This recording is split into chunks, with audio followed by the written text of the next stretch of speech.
I'm the author of The Funeral Planner, What Do I Do Now? Death isn't something we typically like to plan.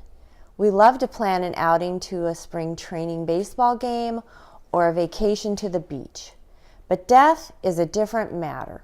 We don't even like to talk about it, let alone plan for it. I was just like you. I didn't talk or think about death, and then my husband died suddenly on what was a very typical Wednesday morning. I called 911 and the ambulance came and took him to the hospital. At the hospital, they pronounced him dead, and then, without giving us any further guidance, asked my family and friends to leave because they needed the room where we were gathered. I was in a stupor as my son drove me home. I didn't have a clue what to do next, but yet I had to spring into immediate action. There were so many decisions to be made, and they all seemed to come at me at once. I've got to call mortuaries. What cemeteries would be best? They all are located so far away.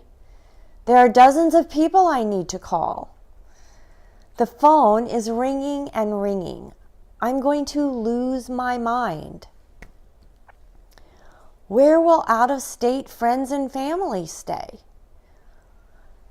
Where in the world can I have a funeral service for 500 people? On and on and on the thoughts and decisions came to me like a whirlwind. Out of desperation, I grabbed a blank spiral notebook and started writing information down in a feeble attempt to keep track of all the details.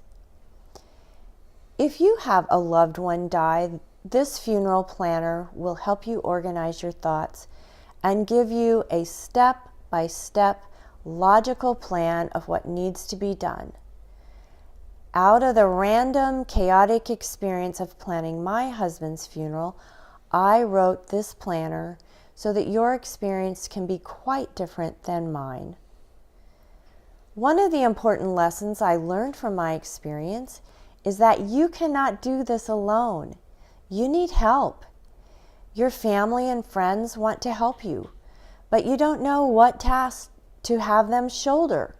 Sometimes you don't even know what to ask for. But the very first thing to do is ask a friend or a family member to be what I call your volunteer coordinator.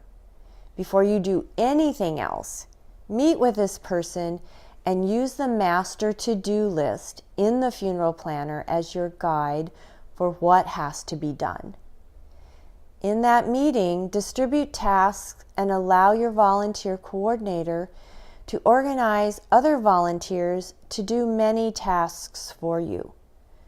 Volunteers can do tasks for you like researching mortuaries, reception venues, cemeteries, make phone calls and give out funeral information, provide transportation for out-of-town guests, prepare a slideshow, write the obituary. They can do simple tasks like feed your animals and necessary tasks like babysitting your children and grandchildren and sorting the mail. With volunteers doing these sorts of tasks, this will take weight off your shoulders and free your time and mind for the decisions only you can make.